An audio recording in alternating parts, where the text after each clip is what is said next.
Good morning, good afternoon, and good evening, everybody. Welcome along to this round number 4 of PC Division 1 in FRS Season 6 here at the Red Bull Ring in Austria.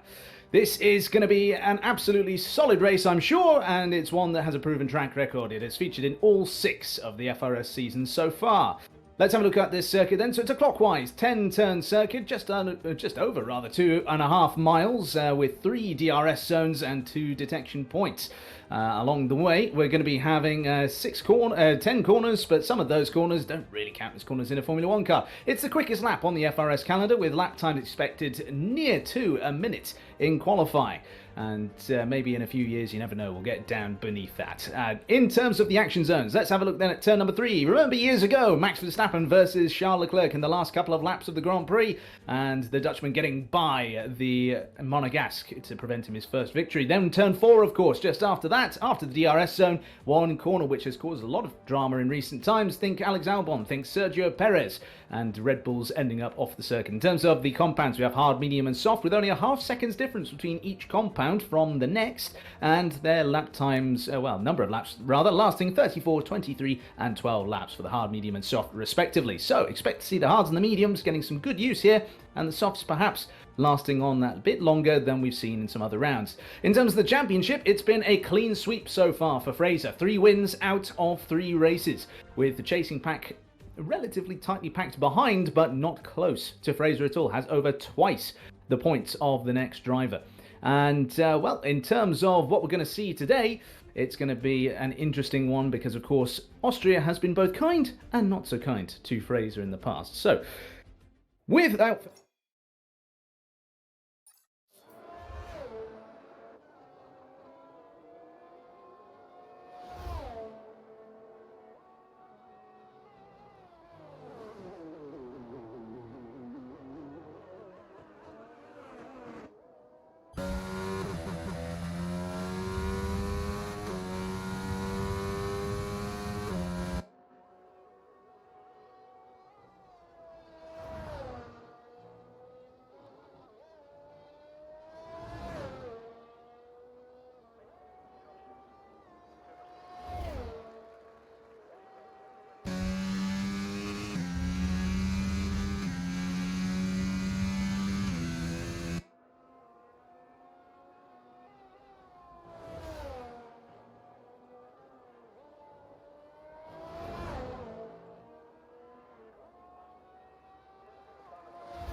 Williams, and they then go through these next couple of corners here, through 6, 7, and 8.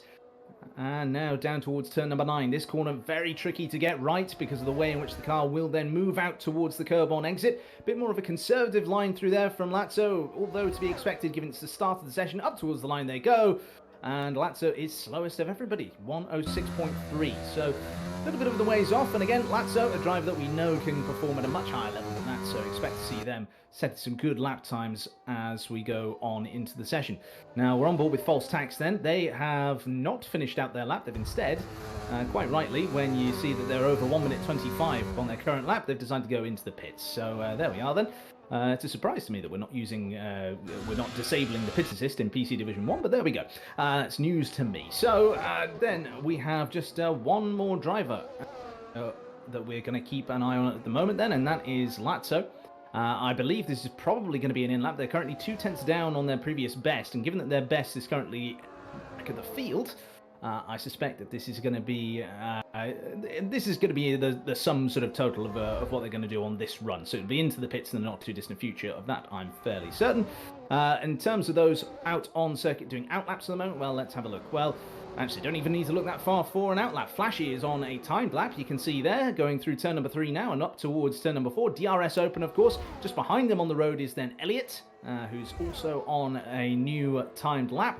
And they've got their teammate Charlie Chibbles out on circuit in just behind them as well. So if the Astons were working well as a team, we'd expect to see perhaps a bit of toe action going on. But unless it's already happened, of course.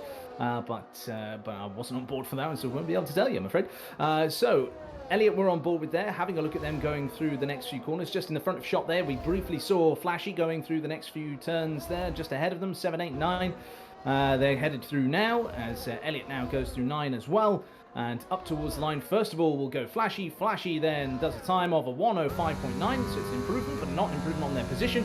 And Elliott improves to a 105.2, but that is only 7 thousandths of a second better than what they've been able to manage up to this point. So, not what they will have been wanting to see in terms of those timing screens. Villy then is currently on a timed lap. They're going to be next to cross the line of all the drivers we've got on circuit at the moment in their Alfa Romeo. And around the last corner they go. Make sure not to invalidate, and they haven't. Up towards the line they go. Then whereabouts will Villy slot the car? They put it into 13th place. 105.3. Not a bad effort whatsoever from Villy there. Now, we were expecting times, as I say, underneath, in all of this confusion, all of this excitement, I've completely forgotten to mention, as then it's beaten by Dieso, that Knacktrack jumped to the top of the time screens there. So they went to a 104.6 to beat Fraser, and then Dieso has beaten that still with a 104.5. So good efforts all round there from the AlphaTauri and Alfa Romeo drivers, and the success that they're finding so far in this session. That being said, that's been set a little bit out of sync versus where everybody else is expected to be. Fraser we're currently having a look at now then, as they head through the next couple of corners.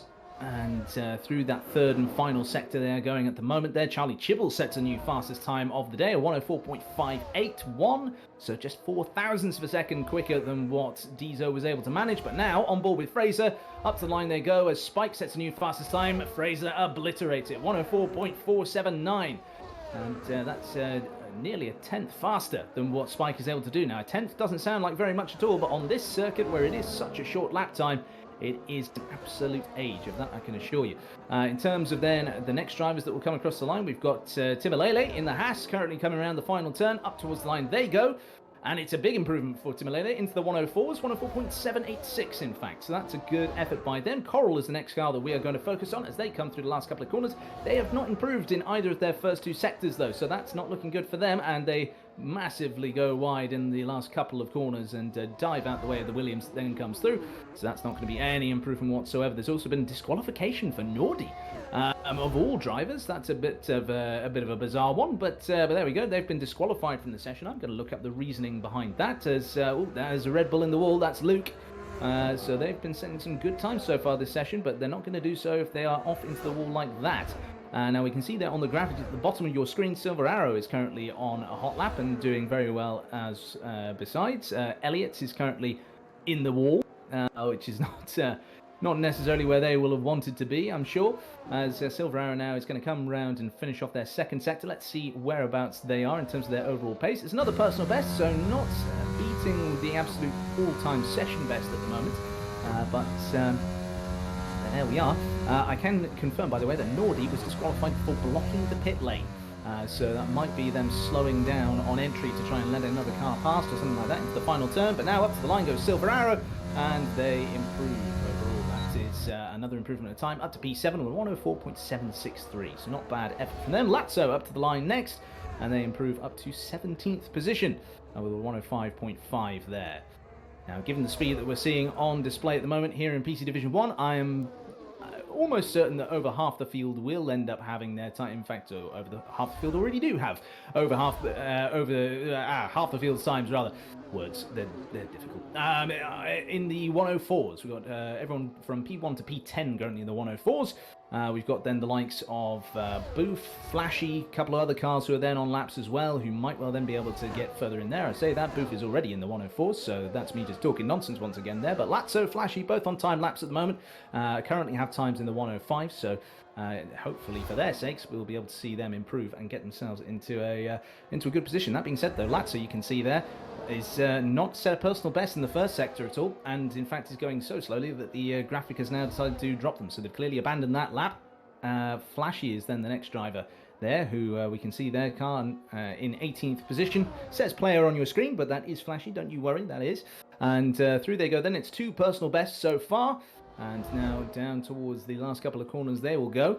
And hopefully they keep it between the white lines. Oh, that's very wide. Very, very wide indeed. The game has not invalidated them, so if this is an improvement, it's going to be, well, it's an improvement, but it's not gotten them off of the bottom row, unfortunately for them. So they may well have backed off there in response to the fact that the track extended. So there we go. Dr. Zados is then our next driver on screen, and up towards the line we go with them. And what's that going to be? It's again an improvement, but not in position, just in terms of time. So 104.9 goes to a 104.8 instead. So things pretty good so far for these drivers, but we're yet to see something really properly, out there and wow in terms of a big improvement. Nobody is jumping up the order like that. Oh dear, there's all sorts of things going on there as my game has frozen. That's not good. I will focus instead then back on the stream that we can all see. And oh no, the game is back. There we go. That's all very well and good then. So we are going to continue on with this qualifying coverage. We've got another about 4.5 minutes, or just over 4.5 minutes to go, as Charlie Chibble sets a new fastest time at 104.413. That's a decent step up from where Fraser has been up until this point. So this is not bad in terms of their run whatsoever. Now then, as we head down through the last corner then with Fraser, are they going to be able to improve? Yes, they do. A 104.369 for Fraser. So that's not bad at all from them. They have once again been able to put their foot down there, about a half a tenth or so up on Charlie Chibbles' time. And with 4 minutes to go, we've got plenty of time for other drivers to set a time. Diesel has now retired from the session as well. I wonder if that's been in the pit lane or whether that's been as a result of an accident. I think that may have been in the pit lane. I'm not seeing anything in the race director to suggest that they have come a cropper in terms of out on circuit, but you never know, that could just be me not paying attention. So, in terms of then what we see on circuit right now, well, Cavino is currently the driver on our screens. As they head down now, they've just crossed that sector split time. They're about 16 hundredths of a second up on their personal best. So improved in the first sector, not in the second. And now as we go down towards the final sector, they've pulled over to the side. They're going to go into the pits at the end of this lap rather than complete out this lap. Sensible thing to do, I think. If you're not going to improve by that much, then get into the pits, get a new set of boots on and go for one final run when the track is at its best, of course. Now, Coral is the driver that we're going to have a look at next. They're currently a best time of 105.0 as we now look to Cattle King instead. Back to Coral, and it's one or the other, as I'm happy to talk over either one. But now then, Coral goes up to the next corner now, up through turn 3. Of course, as I said in the build-up there, that's going to be one of our big overtaking opportunities, I think it's fair to say. And then as we head down into turn number 4, it's then a nicely taken corner, I think, on the part of Coral there as they head up towards the second sector split. Let's see how they are faring versus their previous best, because they have not set a best personal best time rather in Sector 1, and they've not done so either in Sector 2. So they are down on their times, our Coral, and so they're going to need to come into the pits, get a new set of boots on, and get going pretty sharpish. In terms of drivers out on circuit right now, setting lap times, we've got Luke and Silver Arrow both on circuit at the moment, setting a time. We've got, of course, Coral coming into the pits, as I mentioned before. We've got the other Mercedes, this one of Booth, being on an outlap. So currently Luke then in the prime position to give us a new improved time. But through that first sector, again, they've not been able to improve versus their previous best. Let's see what it is in the second sector. That's an improvement, about 2/10 improvement, in fact, over their overall lap time. So you're looking at Luke being around the 104.5s at the moment, and then if they're able to gather up a bit more time through this final sector here, no, they've invalidated, they've gone over the white line in turn number 9's exit, and that has meant that is the end of their lap, the end of their opportunity.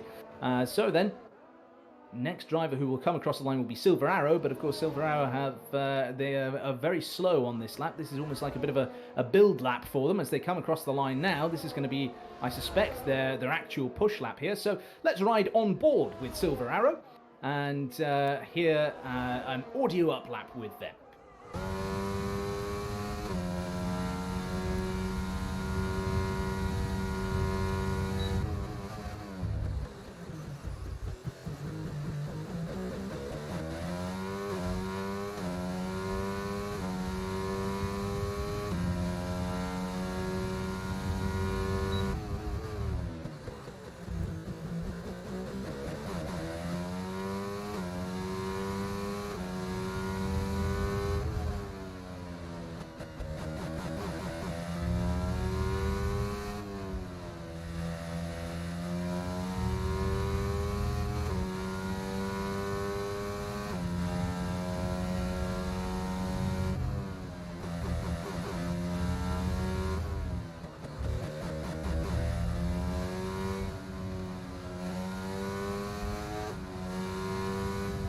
Across the line then Silver Arrow goes, and it's not really a huge improvement for them there. They had a big mess up in the second sector, lost a lot of time there, and then as a result there's not much improvement, if there was one, there as a result. We now go to Spike. What can they do now in P5 currently? Up towards the line, and it's an improvement, but only to P4. They've missed out on P3 by just 0.004 of a second to Booth.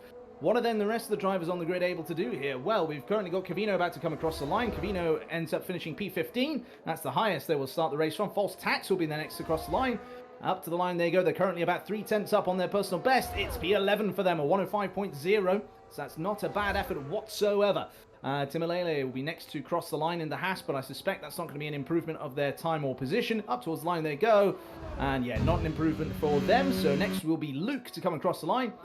Luke comes around the final turn, but they've invalidated their lap, so Luke will not be an improving driver. Charlie Chibbles then has got a purple first sector. Will it be enough? Will that second sector personal best be enough to get them on pole? It is!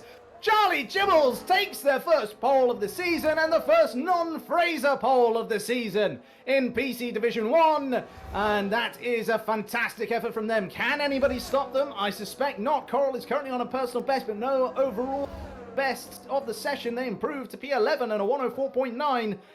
But no, that is your qualifying session all done with. Everyone else is retired or is in the pits, and Charlie Chibbles takes a pole position in the Aston Martin.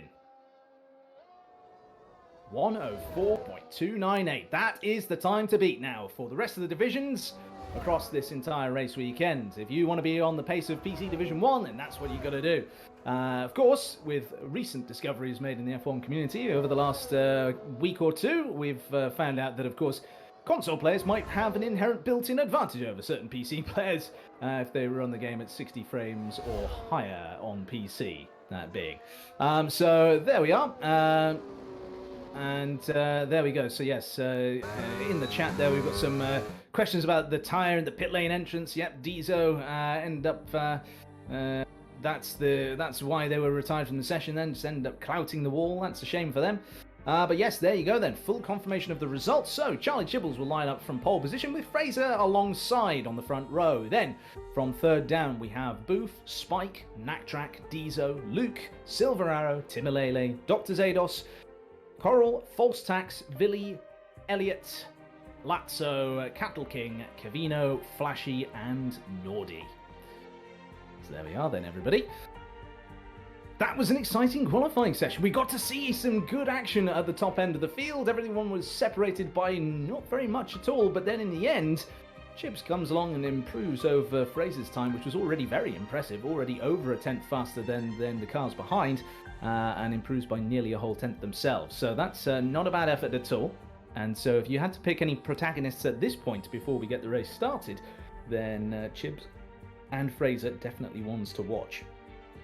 But question now is that we have questions to ask, questions that need answering. That being, of course, that we've got this race to run now, and how will we be affected by things like the weather, for example? Will drivers have the better qualifying setup? Will they have the better race setup? All these things that need bearing in mind, of course, as we head on into the race itself. And we now have just about 30 seconds or so until we are into that race. Now, let's quickly, in these last 30 seconds before the formation lap begins, run through some of the results of the protagonists so far this season. So, I did not start for Chibbles and for Spike in the first round, same with Timalele and with Maverick 31 in the Haas as well. Not sure who Maverick 31 is. That might well be the well, it's a Haas driver and it's not Timalele, so it'll be the other one of them. But yeah, so non-starters for them in the first round of the season. Those drivers then, the first two, Spike and Chibbles, have then been able to get up into good positions in the standings so far, 4th and 5th respectively, with a 6th and a 2nd in rounds 2 and 3 respectively for Spike, and then a 2nd and a 10th for Charlie Chibbles. So Chips then has the work cut out to try and then get themselves back onto turns. As we are on the formation lap at the moment, then we seem to have broadcast formation laps. So we've now got people talking over me. How dare they? I don't know if that's the same on Raymond's setup. So if you're not hearing that, ladies and gentlemen, then there you are. It's just me. But up towards the front of the grid they go then. Charlie Chibbles will line up in first with the hard tyre on their car, same with Fraser alongside, but then crucially the row behind, they appear to then have those medium tyres equipped. As we get ready, all the cars line up onto their grid positions. We've now just got the Alpine slotting in at the back there, eventually coming to a stop, and now then we have all the drivers in position. We have 1, 2, 3, 4, 5 red lights. Lights out, and it's go, go, go, and it looks like a good start for both of the hard tyre runners right at the front of the field. Very good start from them indeed. It's then a good start from Booth behind as well, and Spike has been swallowed up by the pack. They have gone down now to P5, recovering up to there after being overtaken for P6 as well, and now they will chase on after Naktrack down towards turn number 3. The top 3 have just absolutely checked out. They have disappeared up the road, and now everybody else is falling in behind, and there's contact at the back there. There's a Red Bull round that's been hit up the back there. I think that's Luke has been hit by false tacks in the Williams. That's not good at all. And now then, as we head down into turn number 4, it is Charlie Chibble still in the lead of this race, with then Booth very close to the back of Fraser here, and the safety car has been called.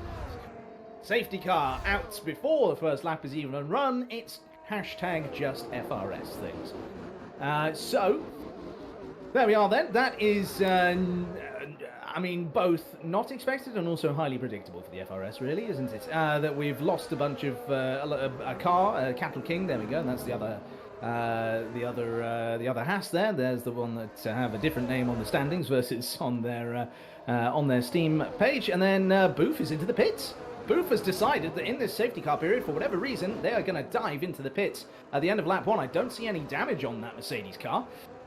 Maybe there is a front wing change to come. No, there's not. They're just doing a tyre change. So Booth then deciding that, yeah, the medium tyres are not the ones to be on. So they've decided to change out right at the start of this race. That then means that Naktrack and Spike inherit a position each.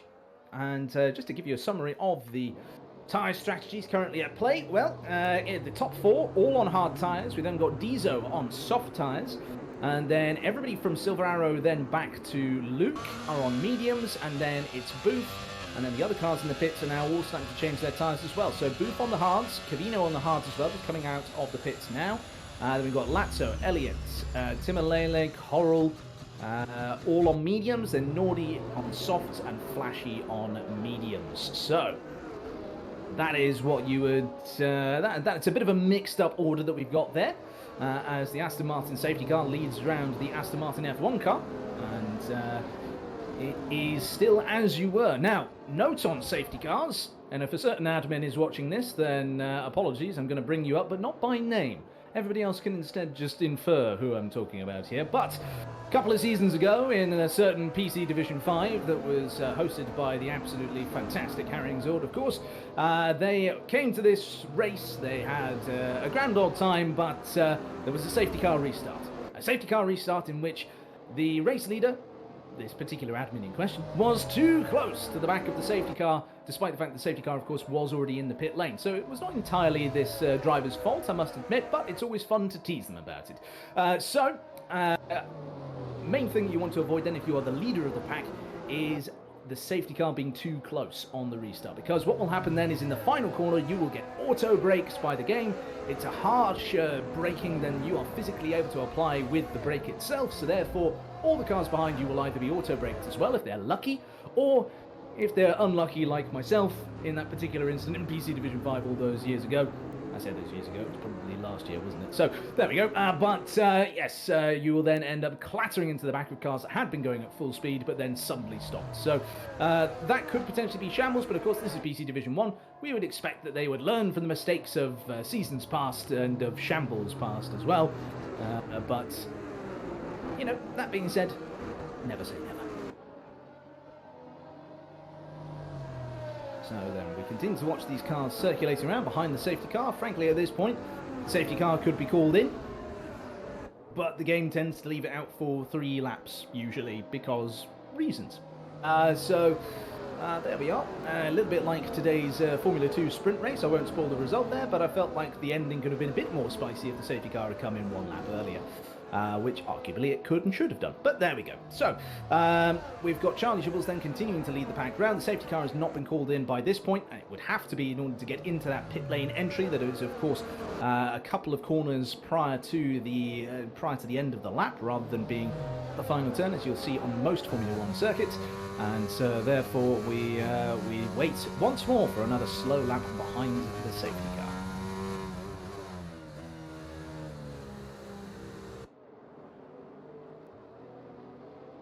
So in terms of the weather then, let's have a look at this graphic at the bottom of the screen then. So in 45 minutes time, we are predicted to have some little amount of light rain. I suspect that if the race is still going at that point, which you never know, it might well be, then I suspect that's not going to be heavy enough to then really warrant warrant any problem as any switch to intermediates or anything like that. Of course, the tyres will be worn by the end of the race. But there we go. No, there is not a new microphone for me today. Raymond's computer, their new computer is not done yet, so we are on their old machine, and it might be that there's something broken with that machine, or it might be something broken on my end. I don't know. But we had all of about 10 minutes or so to diagnose the problem, and we couldn't find out what the problem is. So there we go. So normal operation will be resumed next week, and I'm sure across the channel this weekend, unless, of course, all of our voice channels in the server are actually now cursed. But there we are. So, Charlie Chibbles then wisely backing up the pack then through turns 7 and 8. Safety car in message was called very early indeed on the run between 5 and 6, so that was very handy of us. We now get to know that that is what's going to happen. And keep an eye on the restart for Diesel. They're going to have huge amounts of pace on those soft tyres that are basically still brand new. They've had about a half a lap at full racing speed, and then of course away we go. Chibs has gone. He's caught Fraser just a little bit napping versus then the cars behind Fraser. They are a bit closer to him than he is to Chibs. Now down to turn number 1 they go then. And it is as you were. There's a move further back between the Red Bull cars. Luke gets ahead of Dr. Zados as they head into turn number 1. And then Luke is already sizing up false tax on the run down towards turn number 3. Luke goes to the outside then, and it's going to be outside of turn number 3 as they head up through turn number 2. Not much of a turn in the Formula 1 car, but that's not important right now. Through turn number 3 they go then, this long outside line. He's squeezed out by false tax there. Great defensive driving from false tax. That now means that Luke is going to be vulnerable to their teammate, and if they're not careful, to Booth behind as well. And look at that then, Booth goes up the inside of Dr. Zados. Brilliant move from the Mercedes driver on their aggressive march back up the field after starting high up, chancing it on the mediums at the start, deciding not to do that during the safety car period and going onto those hard tyres. And that means then that they're going to be chasing on now and trying to make the best use of those hards at their freshest that they possibly can. But late braking move there, no DRS into turn number 4. Great move from Booth there at the start of this safety car restart period. Dieso then further up the field in P5 still, but they are very close indeed to the back of Spike. They're coming through the final turn. They are still within about 2.5 tenths of the Alpine in front. Look at this then, look at what they're about to do. Are they going to send it up into turn number 1? No, they're not on this occasion. It is still following the Alpine through, but we've still got another lap then of no DRS rather. But we've still got the ERS, of course. And look at this then, to the outside. Good traction off of turn number 1 then. And a good run and good bit of slipstream through up towards turn number 3. And Dieso has made the position on Spike, the two-time champion. And so now they will chase on after Nattrack, of course, one of Spike's title rivals a couple of seasons ago. And now then headed into that heavy braking zone at turn number 4.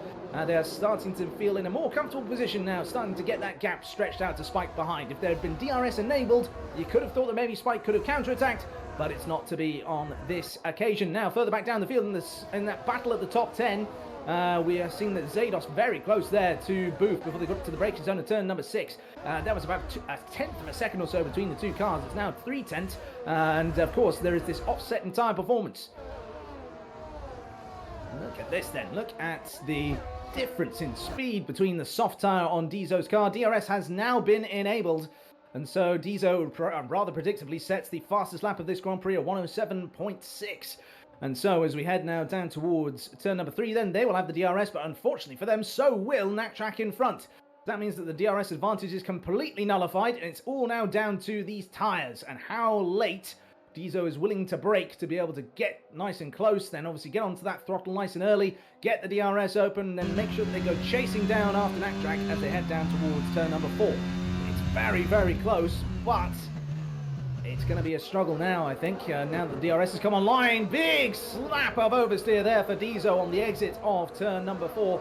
And so now through 5 and 6 they go, and things pretty much as they were. If anything, the gap was actually opened up from Nattrack to Dieso. Oh, Nattrack has gone down the order. Nattrack has spun round on the exit of turn number 6. Nattrack is now down in the doldrums. That means then that Dieso has just a little bit of clean air to get up to the back of Fraser and get within DRS. Otherwise, they are going to be at risk of being attacked by Spike behind. Spike now, despite the fact they're on the hard tyres versus Dieso softs, is now just 3 tenths behind them. And also now has that DRS, that rear wing flap is open on the Alpine as they head up into turn number 1 then. So Spike versus Dieso, it's round 2 between these two drivers, and there's a big offset in terms of their ERS battery levels. Now, DRS open once again for Spike as they head up towards turn number 3, side by side into the braking zone, hard times versus softs, and Dieso sends it up the inside. There's side-to-side body contact, and now it's a drag race between the pair of them. Dieso manages to get DRS, but despite that and despite the soft tyres, they're barely keeping alongside with Spike here. Into turn 4 they go. Spike's going to hang it round the outside. They're given space, unlike Checo Perez, unlike Alex Albon, and they power around the outside. Fantastic move from Spike there versus the car with the 2-grade softer tyre compound.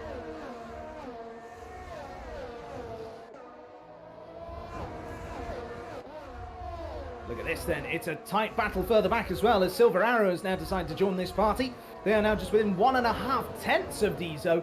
This is, again, despite the fact that they are on medium compound tyres versus Dieso softs. Now, it says that they've got 7 laps worth of wear on those tyres. Of course, remember that there were about 3 or 4 laps of that where they weren't at full racing speed.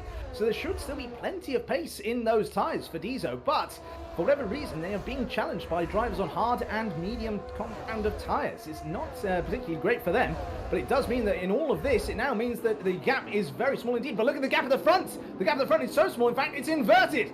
It's inverted as Fraser now has gone up the inside in turn number 3 and now is powering away from Charlie Chibbles. Chibbles is tucked in behind trying to get the slipstream, but with the DRS on Fraser's car, that means that that move for the lead has happened and the McLaren goes up into their familiar position so far this season of first place. And Dieso is out of the race. Dieso has had a massive incident on the exit of turn number 4.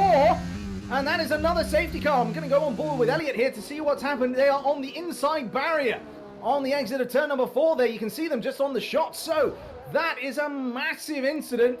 And that means then that Dieso and all the potential they had with running this different strategy soft tyre compound first, and then whatever they were going to go on to afterwards is now all a cropper. Now, I suspect there may well have been contact there between them and another driver, because to go off into the inside like that is not something you'd necessarily expect, as now a bunch of those cars on the medium tyres have decided to go into the pits, and rightly so. It means they can now get to the end of this race on the hard compound of tyre.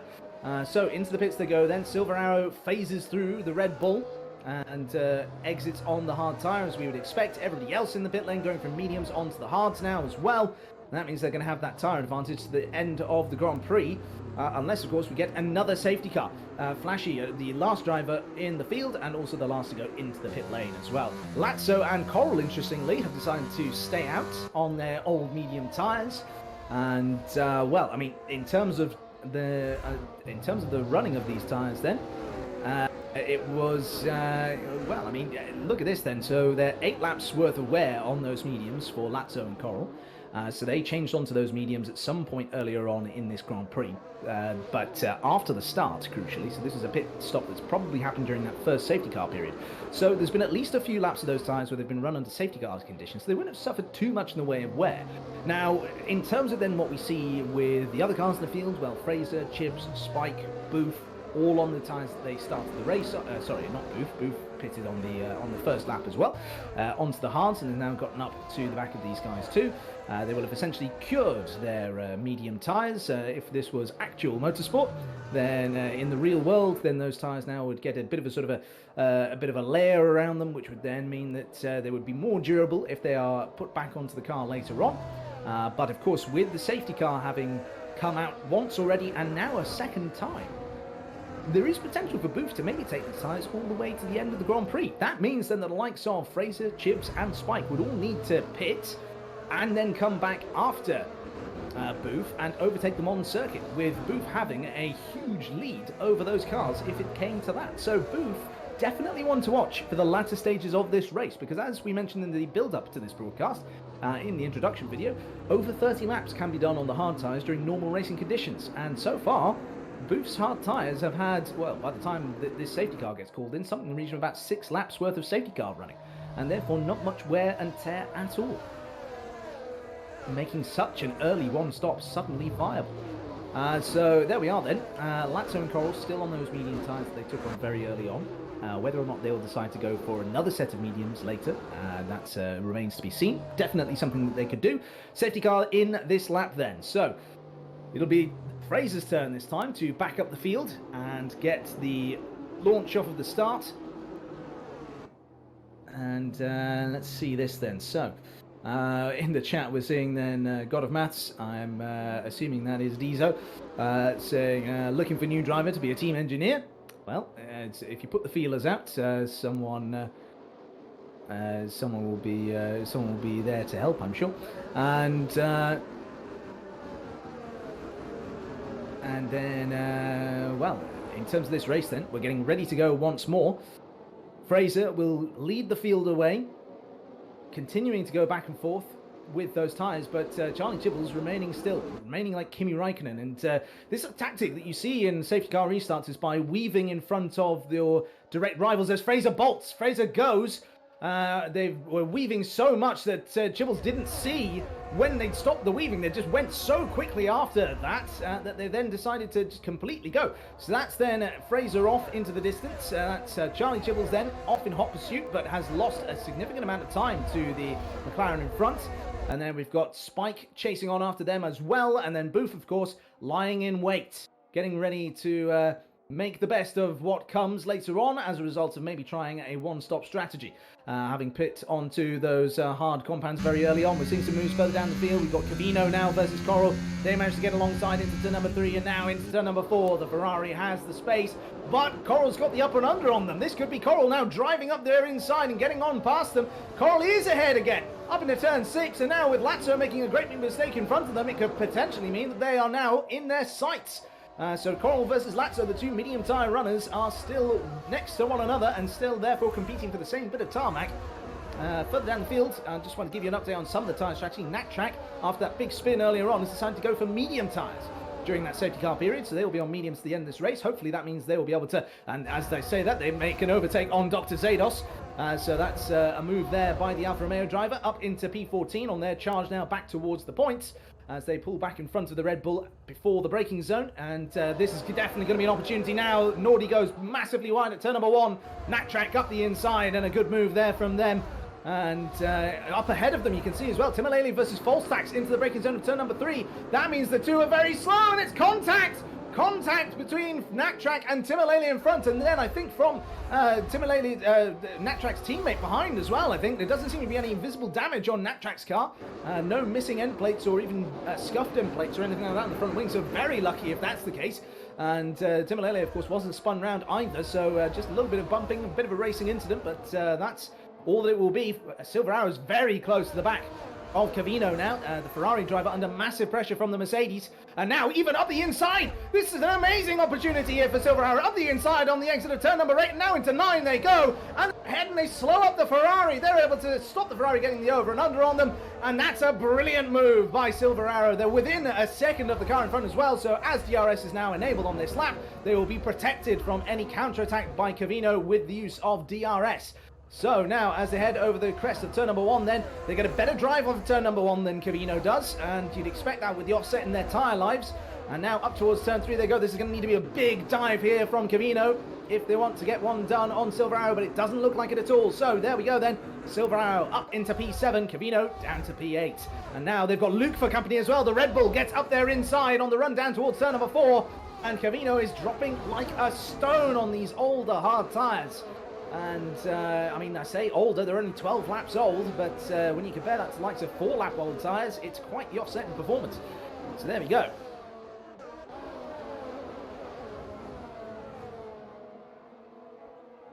Dr. Zados is well off the back of the pack here, so there must have been some sort of incident between them. They've also pitted for brand new soft tyres as well. So they are in a bit of a kerfuffle so far this race, but hopefully for their sake there'll be another safety car at some point to spice up the action once more and excuse me, get them back into the mix. So we're currently looking now then at Nordy at the back of the field. We've got them in a close fight there with everybody else, but it's a relatively close fight everywhere in the field, to be honest. I've now got hiccups. It's a bit awful. It's a horrible time to get hiccups on a stream. It's when you're the only commentator, but there we go. Tell you what, have some audio up racing for a moment while I hold my breath.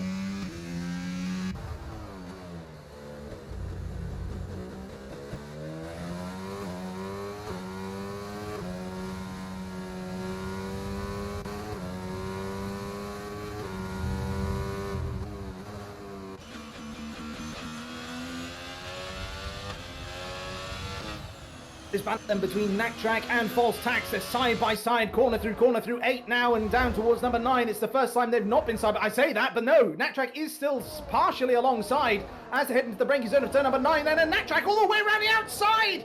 That's a brilliant move if they can pull it off through the final turn. They're still given the space on the exit, but they're not able to get past the Williams. Tax makes that the widest Williams in history. The widest Williams since Sergei Sorokin in Singapore 2018 rather. And now, as they head through turn number 1, they've been punted off of the circuit by Villi in the Alfa Romeo. And that then means then on to the run-up towards turn number 3. Then they've not got DRS, but they do have now 3 cars in front of them that weren't previously. Nattrack then up into P11, the major beneficiary of all of that. And now on towards the run down to turn number 4 then. Are they going to be threatened by Flashy behind? I suspect not, due to the offset in tyre grip, even though Flashy does have the DRS and Nattrack does not. So into the braking zone for 4 we go. And yeah, there we go then. That is Nattrack still very much in the hunt there. So they are going to then climb back up towards the points. They've got 1.7 seconds to now catch up towards Timolele. Definitely possible on those medium compound tyres, but they're still very young indeed. Meanwhile, we've had a big incident somewhere for Spike. Spike has massively dropped down the order. They were previously just about a half a second off the back of Charlie Chibbles. Now they're down in 16th position still on the same tyres as they started this race on. They're 15-lap old hards. So massive problems there for Spike, which really hurts their championship chances. But now then, Luke goes around the outside of Lazzo into turn number 1, and so that's a position gained there for the Red Bull driver as they hunt down towards the back of Silver Arrow and their teammate, of course, up the road, Booth. But the real fight here is between the top two. Look at this then, just half a second separates Fraser from Charlie Chibbles as they head down towards turn number 4. Of course, that's not going to be close enough for Chibs to make a move into 4, but it shows that this fight is definitely not over. It's not a case that Fraser is overtaken and is now starting to steam away from the field, as we've seen so many times before, not just this season, but in seasons past. And now, as we head through these next few corners, will Chibs be able to now get themselves into a position whereby they'll be able to take advantage of the DRS? Will they be able to stick within this about half a second or so gap as they head through the corners? And then when they get to the DRS straights, they'll then start being able to claw back towards the back of Fraser here. So through the final turn, then that gap is up to about 6.5 tenths of a second or so. They have the exact same amount of ERS on board in the battery as Knacktrack and Falstax both take 3-second time penalties there. Both of them clearly pushing a bit too hard in the same areas of the track, given where they are on the track map. I'd expect that to be turn 9 or 10, as now through the first corner, you can see their big moment for Lazzo makes them vulnerable to Coral. Now Coral's got the inside line as they run up towards turn number 3. Still on the inside is Coral, still on the inside, and Lazzo goes very deep on the brakes, but it's not quite enough. And that then means then, with a bit of an oversteering moment there for Coral, bit of a wheel spin moment I should say, it then means they have the DRS, which means down into turn number 4, they're still there, there's still the opportunity, but Lazzo super deep on the brakes. Brilliant defense there from the Williams. And they get up into P6 once more, defend their position successfully from the hard-charging Coral behind.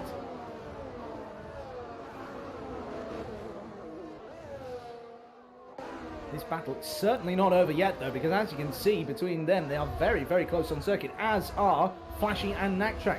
Knacktrack has those medium tyres, Flashy on the hards, of course, but the offset in terms of the pace, as we were saying in the top of the broadcast, it's only about half a second per lap per tyre. So if you've got DRS, you can definitely make up that half a second per lap, and so as a result, that's why we're seeing medium compound runners being able to get up towards the back of hard tyre runners, but then hard tyre runners are able to then stay ahead. Meanwhile, just ahead of all of this battle, we've got a massive fight going on between Cavino, Coral and Timolele. All those cars very close to one another as up towards 3 we go then. It's Cavino versus Lazzo. How will Lazzo do? As behind them, Timolele has gotten the position on Coral. Cavino goes super deep on the brakes themselves, rounding the outside, and essentially does a reverse of what Lazzo was able to do last time, but Lazzo now has the DRS. They've got the outside line. Are they going to end up being squeezed out on the exit here by the Ferrari? It looks like that might happen as there's a little bit of a squeeze, and I think Lazzo just wanted to turn in more than the space they were given. There was a Ferrari just where they wanted to turn, and so as a result, good defense by Cavino as they get up into P6 there. Good bit of driving from them. And at this stage, with 17-lap-old medium tyres, Lazzo's chances are fading. Look at the skies now as well as we head down towards turns 9 and 10. There's great big dark clouds on the horizon. Let's take a look at that weather graphic just to see how we are looking in terms of any predictions for the weather. Looks like we got that prediction of cloud all right, but the rain still a good half an hour away. So it looks like we won't have any rain troubling us over the course of this race. Meanwhile, we go to Luke in 5th place. We've got them now closing in on Silver Arrow, just 1/10 separating the two cars as they head to the braking zone of turn number 3. And then on exit here, it's then a full safety car. Now, what has happened here? Coral is out of the race. Spike is now going to come around the first corner, and we will see what's happened there, I suspect. Yeah, it's in the barrier on the left-hand side on the exit of turn number 1 there, so that could have been just a loss of traction, getting onto those sausage curbs, bouncing off, losing grip, maybe even contact, going side by side there with another car. But we didn't see it, unfortunately, so we can't give you full confirmation of what's happened there. But that does mean that for the 3rd time in this race, we have a full safety car. And that then gives an opportunity come calling for the likes of Fraser and Charlie Chibbles, because they were previously at a risk there, as now Fraser potentially ruining their decision continues round on those hard tyres, whilst Charlie Chibbles heads to the pits. I think all of a sudden Fraser is going to find themselves in a very, very tricky spot. They are now going to be at the mercy of Charlie Chibbles, who's got brand new, fresh, medium tyres going on the car. Booth has now got their tyres they started the race on going on their car, 1 lap old medium tyres. Although realistically, they only had about a half a lap in full racing speed, so half a lap old medium tyres. Then we've got Cavino going onto the mediums, we've got Lazzo going onto the hards, Knacktrack onto softs, which is doable from here. Maybe if they were to tyre save, but I mean, 12 laps was the prediction for soft tyres to the end of this race. Even if we have the safety car out for the next 3 laps and it comes in at the end of lap 24, that's still asking the tyres to do a lot. I'm not sure Knactrack's going to be able to make it to the end on this strategy. Not unless it's another safety car or a virtual safety car between now and then. Silver Arrows also decided to stay out. They have already stopped in this race onto their hard tyres. They're only 11 laps old. And Luke also on that same strategy. Timolele on the same strategy, though offset by 1 lap. And then the real question marks for me are the likes of Elliott and Fraser, because, you know, the likes of Flashy, Silver Arrow and Luke, you can understand why they're staying out. The 11 laps on tyres that can go for over 30 laps, that's definitely doable. They can definitely keep on going all the way to the end of the race, and are probably going to be reasonably competitive. But with the likes of Chibs, Booth, Cavino, and Lazzo behind on fresh tyres, these guys, I think, are just going to get swallowed up by them. And then once they've made it to the head of that queue, they will disappear off into the distance. Fraser, meanwhile, is going to have a massive job to do here, because they have got 21-lap-old hard tyres and haven't stopped yet. They need to make another stop, otherwise they will be disqualified from the race. And as we saw in that last stint, they weren't really making a huge gap on the rest of the field. The lap is so short around it, there just wasn't really much in the way of lap time being found by them, especially when they were having to occasionally defend from the likes of Charlie Gibbles behind. So it's really going to be an interesting one here in terms of what Fraser, Elliott and... no, actually just those two. Fraser and Elliott do in terms of their plans towards the end of this race. Elliott could technically go to the end, but they will definitely have no tyres by the time they get to the end of this race. So it's going to be an interesting one for them. But again, given that we're in a safety car now, we've got everybody bunched up together, I think they are definitely at risk of falling down the order. False Tax is another driver who confuses me a little bit there. They're towards the back of the field, 12th out of 16 cars running with 10-lap-old tyres rather. And yet they do have tyres which they could go onto, which would be much fresher, have much more pace in them. I mean, they're not going to be at risk of a puncture or any real degradation towards the end of this race. Even the hard tyre at this stage would be a good option if you had a fresh hard tyre, as Lazzo did. That would be a good tyre to go onto. But no, False Stacks instead continuing on with those 10-lap-old mediums, despite the fact that those cars around them are now all on fresh tyres. So there we are. We've got at least one more lap behind the safety car then, as it comes across the line, and we start lap 23 of this Austrian Grand Prix. 36 laps in this race in total. And when we get there, I will be surprised if we don't have a bit more in the way of spice and shambles and drama before then. But there we go. All these things come to those who wait. The clouds are starting to roll in now, so that's another key point as well, is that those on fresher tyres will have a much easier time of getting their tyres up to temperature and then maintaining those temperatures as we go through this next phase of the race, because as the track temperature cools, that's going to mean that the tyres are going to have less temperature on the contact on the surface of the tyre. That then means that it'll be more difficult to warm up the actual core of the tyre, the carcass of the tyre. So all these things are all going to factor in. And you know, if this game was even more intelligent than it already is, because, you know, as much as we rag on Codemasters for various things that go wrong, there are some things in this game that are incredibly well put together. Safety car is in this lap, but you know, if it was even more clever in terms of the tyre model, then we could get things like graining under these circumstances, where we've got worn tyres in colder conditions and all these other things that are not as the drivers may well have set the cars up for. So Fraser once again then will lead the field away, this time with their old rival Silver Arrow right behind them instead. Silver Arrow, of course, the main protagonist or the main challenger in that one of the two title protagonists in Fraser's title-winning season, and so the two of them have raced many times and very comfortably with one another as well. Fraser has decided to go, and so they have set off and caught Silver Arrow napping there a little bit. 7.5 tenths before they even get to the final corner then, and through the final turn they go, and Fraser immediately moves to the inside, trying to break the toe, trying to bake any sort of draft that might be gotten by Silver Arrow. That you can see there, headed through turn number 1. Fraser clearly running the back end of that car very close to the ground from the number of sparks going through turn number 1. Further back then we can see that Elliott is already on the move. Look at them now, up on the outside in the Aston Martin of Timolele. And Timolele really gives them the squeeze, really gives them nowhere to go, slows them down massively, and now it's Charlie Gibbles! Oh, big contact! Big contact between the two Astons, and that was just... Oh, that was Elliott just being too greedy on the throttle. They massively spun up the rear tyres, and they have ruined Charlie Chibble's chances here of sneaking a win through this very clever alternate strategy. Oh dear, oh dear. And that's a massive shame for Charlie Chibbles.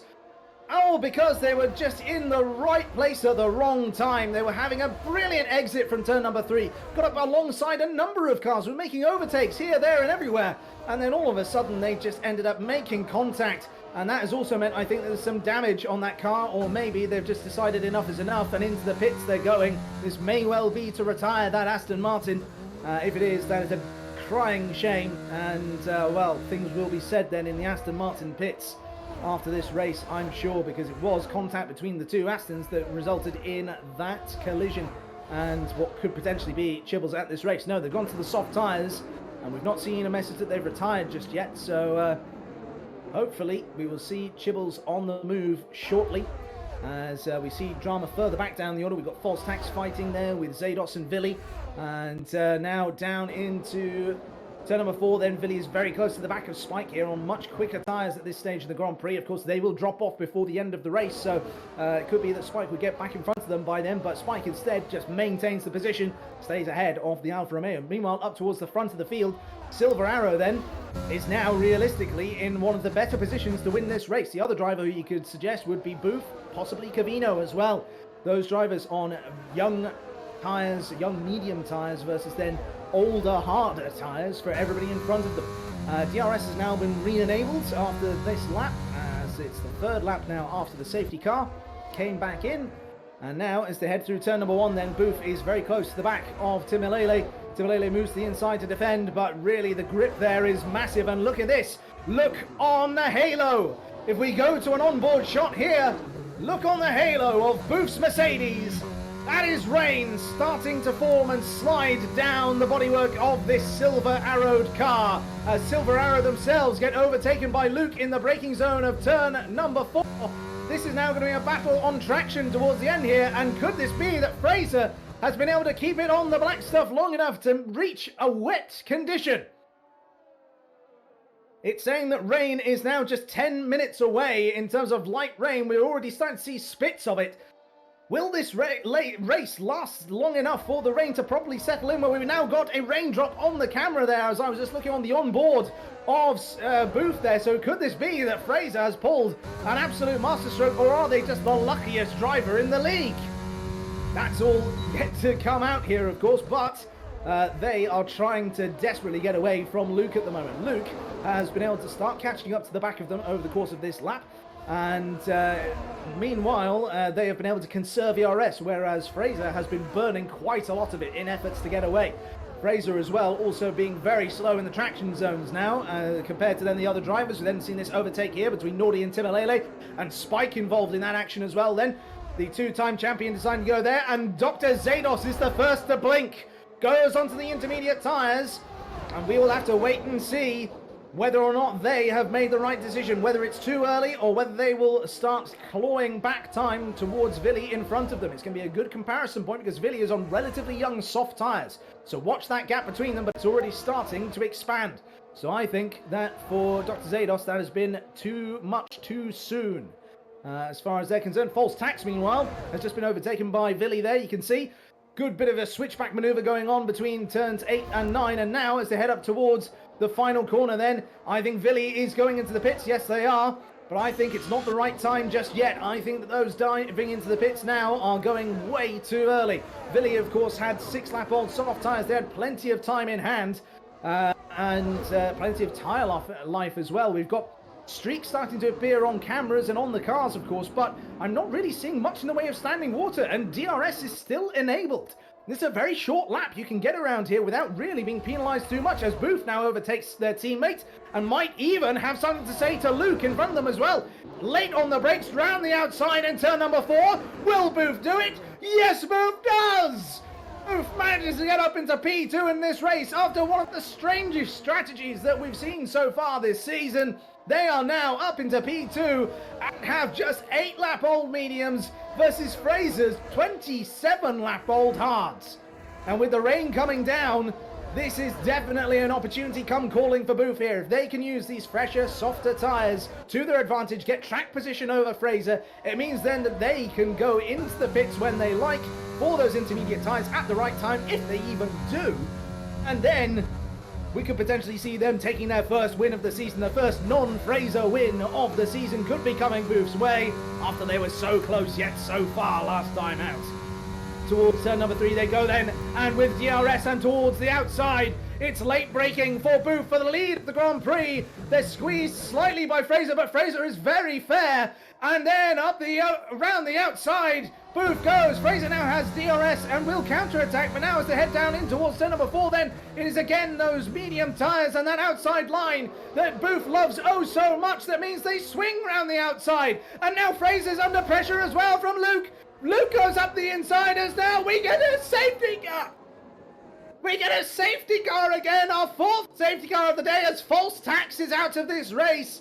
And oh dear, the reason for that being that the car was on the inside of the turn number 3 exit, so they have just done what so many of us have all done, spun up the car on the exit there and gone into that inside barrier. So big shame for them, but that now means that Booth controls the field from Luke, and indeed Booth has decided to blink and goes into the pits, I suspect, for intermediate tyres. Yes, they are green-walled intermediate tyres going on Booth's car here, and McLaren have readied up for a Fraser stop as well. They have also elected to go for those medium tyres. Bit of a slower stop there for Fraser, I think it's fair to say.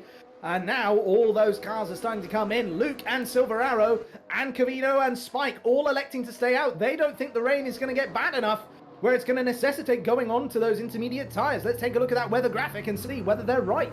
Well, right now it's still just a little bit in the way of cloudy conditions with that little bit of spitting that we've seen. And we can see there's just a little bit of water starting to form now on the bodywork. We can see those streaks, of course, but then it's those standing bodywork drops there that you can see as well. They are also then starting to factor in and starting to show that the track is getting wetter, the conditions are getting wetter. In the next 5 minutes, we will have light rain to a degree which might then necessitate a change to the intermediate tyre. And, Tim Alele has pitted for the soft tyre. Interesting. Elliott has also pitted for the soft tyre. Whether that's a conscious decision on their part, I'm not entirely certain. Charlie Chibbles, meanwhile, decided to stay on their soft tyres as well.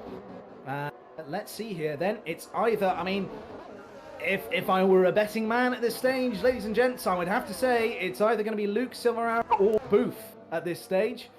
Do you know what? Let's not count them out, shall we? Let's also say that Cavino and well, maybe not Cavino, because we've only got 6 laps now, including however many laps behind the safety car, and Cavino does have some penalties on board. In fact, they have 3 seconds worth of time penalties. So I would say Cavino not likely to be in the running for the win here today, unfortunately for them. But let's have a look here then. So, arguments for and against. Well, if the conditions stay dry enough where the slick tyres will continue to work, then Luke, Silver Arrow and Spike have track position. Spike also has then the younger, softer grade of tyres, the medium tyres, versus Luke and Silver Arrow on much older, harder tyres. And then, so, you know, that could then potentially mean that Spike manages to get their first victory of the season on the back of that strategy. Oh, big incident! Big incident for Luke! Luke loses it all on their own behind the safety car from the lead of this race. And that means that Silver Arrow takes the lead. Cavino and Spike shift onto the podium, and that means that Booth now is effectively P3 when we take into account Cavino's time penalties, and Fraser has a 5-second time penalty! 5-second time penalty for the McLaren, and that is going to put a stopper in any chance that Fraser takes a 4th straight win. Dear, oh dear. Well, that is not what we were expecting going into this one. I feel that they may have come a cropper there, not understanding where to place the car, with Luke going off the circuit, hitting the wall. I mean, maybe they decided it's something that they would they'd be able to, you know, get back off them later on, something like that. But we'll have to wait and see. But clearly there, That indicates to me, and it certainly indicates it to Silver Arrow and to Luke as well, and to Cavino, to go into the pits not to Cavino, in fact, Cavino stayed out, I apologise. But they have decided to go into the pits off the back of the race leader losing it all on their own, and they're going onto the intermediate tyres, or at least Silver Arrow is. Luke has decided to go onto the softs. So clearly the drivers are still in two minds here as to whether or not the conditions are dry or wet enough. And with 4 laps to go in this race here, it's anybody's game, frankly. Booth now can't relax, despite that time penalty for Fraser behind, because of course Fraser may well get that removed later on. It entirely depends on what we didn't see, to be honest, in terms of what went on with regards to Luke for the circuit, and whether or not the McLaren slowed up and allowed them to get back onto the circuit in front of them. Because that's the thing, Luke was not DNF'd.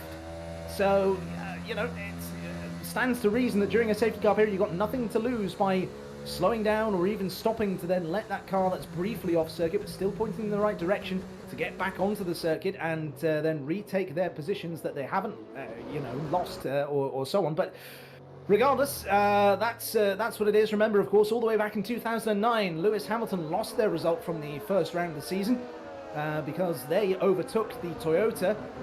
I believe it's Timo Glock. I might be wrong there. May well have been Trulli or Schumacher or whoever else was in the Toyota at that point in history, when they went off during the safety car period, and Hamilton overtook them whilst they were off the circuit. But now then, we're back to racing, and it is Cavino leading the field away, and immediately you can see which tyres are the good tyres as Booth goes up the inside of Spike before they even get to turn 1. They have to take to the curbs through turn number 1, as then Cavino loses it all on their own, goes well wide. Spike is able to recover the position from them. Cavino is now way down the order, but they're going to have to now limp home. Look at this then. It's Lazzo versus Fraser into turn number 3. Lazzo goes super deep on the brakes, round the outside, what would be a traditional wet racing line if that was modelled correctly in these games, but it is not.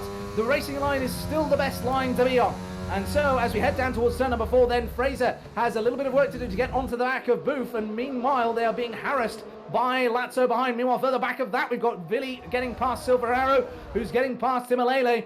Timalele, they're probably slowing up Silver Arrow because of those soft compound tyres that are currently on their car. We've then got Nordy now up in front of Timalele, which means that apart from Luke at the back of this field, who of course pitted for those intermediate tyres after their incident with the wall, well, it's all very close indeed. Spike now gets a time penalty for multiple warnings and going off the circuit, so we've got a split now between all the soft and medium tyre runners and then the intermediate tyre runners. Inter's clearly the better tyre at this stage in the race, and it's very close now between Booth and Fraser. Now remember, of course, back to last season, it was the Bahraini Minister of Defence themselves, Booth, who were able to hold up the likes of Fraser and Spike and Nat Track for lap after lap after lap. Can they do it for just 2 more laps? There won't be any DRS coming online. Cavino has retired from the session in the pit lane, so they are not going to be a factor anymore in this race. There will not be any safety car for that retirement, as Charlie Tibbles and Spike are both into the pits then for a new set of Inters onto their cars as well. They're trying to recover, trying to get some points in the dying stages of this race. And look at this then, the gap between the top 2 has now completely closed up, and they have gotten away from the chasing field behind. Meanwhile, Lazzo has Flashkey for company. Very close, in fact, between the Ferrari and the Williams. Is this 1997 all over again? I wonder. But now, as we head down towards turn number 9 with Lazzo and Flashy, it's very close between those 2 cars. Closer, in fact, between these 2 than it is between the 2 leaders up in front of them. And you have to wonder, does Flashy have the pace here if they were in clean air to get onto the back of those leaders and become a factor in that fight? Onto lap 35 we go. And things are very close indeed between all these cars here up towards the top end of the field. There's been a little bit of time gained back by Lazzo down that start-finish straight, but they've lost it again in the first corner. Now on the run up towards turn number 3, we look at the leaders once more. The top 2 cars, and it looks like Booth maybe just has a bit more in the way of straight line speed versus Fraser at the moment. Into turn number 3 we go. Things still close between them, and it sounds, when I go on to the onboard, that Fraser really managed to get some wheel spin there. They have dropped back massively versus Booth there, and that track goes up and passes Dr. Zados. Zados has lost position there after having been to the pits a million times today. And, well, that's a shame for them, but Natrak, one of our championship protagonists of seasons gone by, has now got themselves up into P5 here, and Luke manages to overtake Timalele. Timalele still sticking it out on those soft compound tyres, but now outside of the points. And look at this then. Things very close indeed between the rest of this pack here. Flashy still within a half a second of Lazzo in front. We've still got Fraser and Booth still close together at the front, but Booth is slowly eking out this gap as they cross the start-finish line and head onto the final lap of the Austrian Grand Prix. They both have similar levels of ERS available. They both have similar pace. But it looks like that with all those safety cars extending the length of this race, it's worked against Fraser and into Booth's hands as they head up into turn number 3. Booth goes into the braking zone and manages to get themselves turned round. Good rotation on the car, good acceleration out as well. No wheel spin to speak of. And they maintain a 8/10 gap now, 8.5 tenths, 9 tenths gap over Fraser as they go into turn number 4. It's so close between all these cars on circuit. We want to keep an eye on the leaders, of course, but look at this. Natrak is very close to the back of the Ferrari.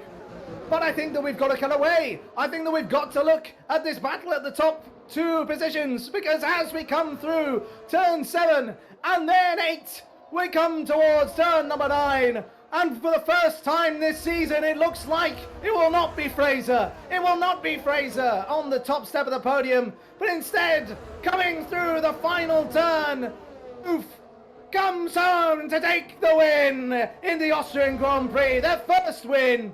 And it's an unserved penalty for Fraser, according to the timing graphics, an additional 5 seconds for them. And that means they drop down the order. Silver Arrow finishes ahead of them. That means that Lazzo and Flashy both finish on the podium, according to these provisional results. And then Silver Arrow just a second behind those two as they finish there. Fraser down in P5, Natrak in P6, Zados, Nordy, Vili, Luke came across the line and still then hit the wall. Spike comes across the line in P11, and Charlie Chibbles, after qualifying on pole and would have been in the best position to win this race, if not for a collision with their own teammate that was not Chibbles' fault, they come home P12, and that will be a sobering discussion in the Aston Martin camp tonight, I'm sure.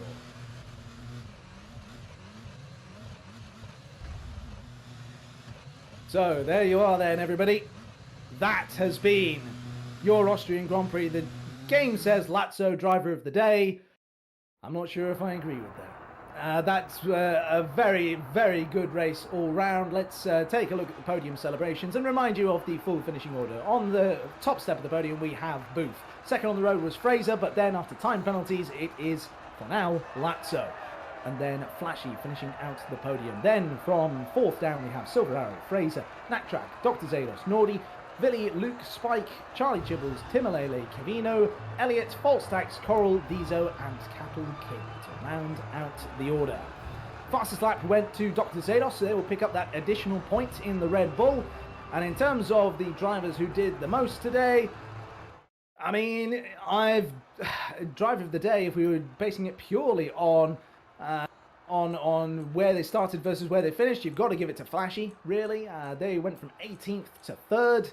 Lazzo, another good shout there. The game making a claim for them, of course. I think Silver Arrow did a good job as well. Didn't really make any mistakes. Booth, of course, can't be, failed to be mentioned. They still made a fantastic race. Fantastic climb up the order. Good strategy, and then able to get themselves into a winning position and then stay there, crucially, as well. Also did a fastest lap Van Fraser as well, so clearly had an awful lot of pace in that car today, despite the fact that of course everything was up against these drivers in this Austrian Grand Prix. I want to say thank you very much, everybody, for joining us today. It's been an interesting race, a very, very fun race to commentate on. It's just a shame I've not had anybody alongside me. Hopefully we can change that next week. In the virtual commentary box, it may well have been empty alongside me, but alongside me in the virtual control room today has been Raymond, of course, supplying us with all the wonderful graphics that you'll have seen today, be those the time deltas in qualifying, the time tracking graphics in qualifying, or then things like the safety car notification, which of course is not programmed into the game yet. So, thank you very much for watching, everybody. I've been Daniel Gilligan. Thank you very much. Until next time, good morning, good afternoon, and good night.